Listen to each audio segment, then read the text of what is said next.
Pendant de nombreux siècles, la variole a dévasté l'humanité.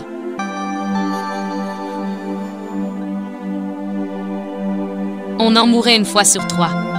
Parfois, les survivants restaient défigurés ou à moitié aveugles.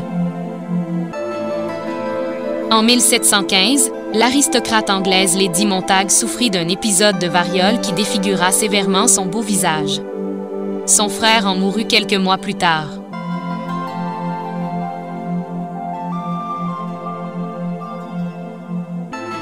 En 1717, le mari de Lady Montague fut nommé ambassadeur à Istanbul. Quelques semaines après leur arrivée, Lady Montague écrivit à son ami la méthode de variolisation utilisée à la cour ottomane.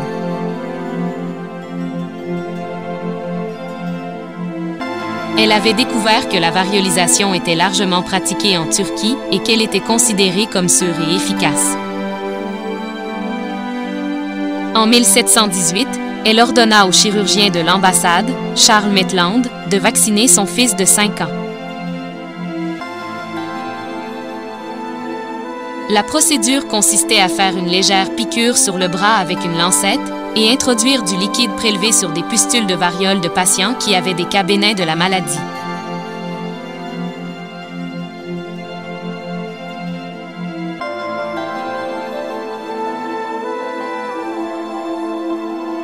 À leur retour à Londres en avril 1721, Lady Montague fit inoculer sa fille de 4 ans par le docteur Charles Maitland, en présence de médecins de la cour royale.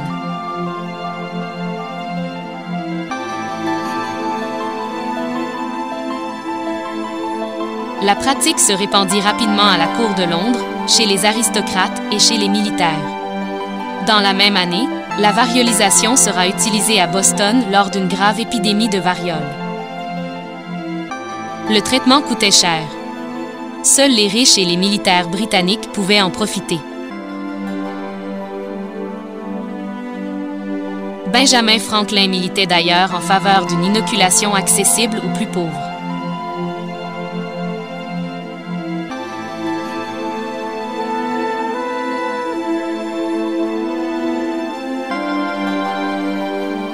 Avec une population de colons mal informés et des histoires qui faisaient peur, des mouvements anti-vaccination prirent naissance. Montcalm arrive au Québec en 1756. Il connaît la pratique de variolisation des Britanniques. Mais il ne croit pas que l'inoculation soit appropriée pour les populations autochtones ou canadiennes françaises.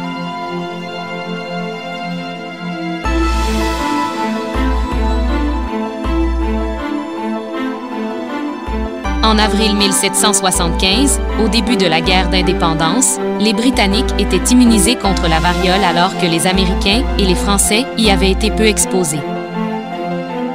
Le 27 juin 1775, l'attaque américaine vers le nord commence et, dans une offensive de propagande, des lettres du Congrès circulent dans toute la province, promettant la libération de leur gouvernement oppressif. Le 13 novembre 1775, les Américains capturent Montréal. Mais surprise, les Canadiens français restent en majorité loyaux à l'Angleterre. En décembre, Québec est assiégé. 4 mois plus tard et après 2 attaques manquées, une épidémie de variole affecte plus de la moitié des soldats américains. George Washington déclare alors « La variole est 10 fois plus terrible que les Britanniques, les Canadiens et les Indiens réunis. » Ce fut la cause de notre retraite précipitée de Québec. Lors de leur retraite, le général Benedict Arnold fait incendier le fort Senneville et à Sainte-Geneviève, il y a un saccage à l'église. Des vases sacrés sont profanés. Ceci en représailles aux Britanniques qui permettent aux Canadiens français de conserver leur religion et l'usage de leur langue. 110 ans plus tard, en 1885, Louis Pasteur invente le vaccin contre la rage. La technique de Louis Pasteur consiste à développer une forme atténuée de la maladie en laboratoire. Dans les 100 ans qui vont suivre, une multitude de vaccins seront créés. Dans les années 1920, un vaccin contre la diphtérie sauve la vie de milliers d'enfants. Mais une partie du clergé et de la population croit que la guérison divine par la prière est aussi bonne que les vaccins.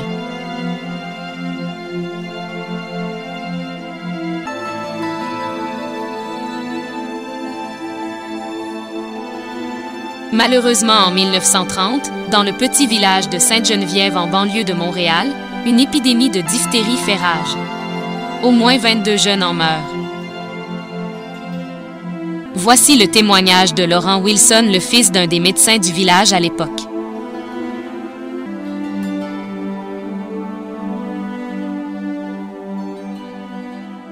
Ça se passait comment un peu la vie au collège à ce moment? Ben, on appelait ça le collège, mais dans le fond c'était une école, mais gérée ou administrée par les frères de Sainte-Croix. Qui à ce moment-là avaient une autre maison à la place du Scholastica actuel. C'est une maison qui ressemblait à l'école de Sainte-Geneviève, un peu plus grande par exemple. Vous avez connu les deux? Les deux. Ah oui? Oh, je me rappelle. Même celle-là. Celle-là, vous parlez du Scholastica? Je parle du Scholastica. Celle qui était là, il y avait beaucoup de frères Sainte-Croix. Oui. Puis ils ont eu une épidémie folle, hein, parce qu'il n'y avait pas rien pour prémunir contre la diphtérie. Alors, 22 sont morts dans le poste d'une année. Mon père n'était pas heureux. Hein. C'était votre père qui était médecin? Qui soignait pour ça. Oui, oui. Mais il n'y avait rien contre ça. Mon père en parlait longtemps après.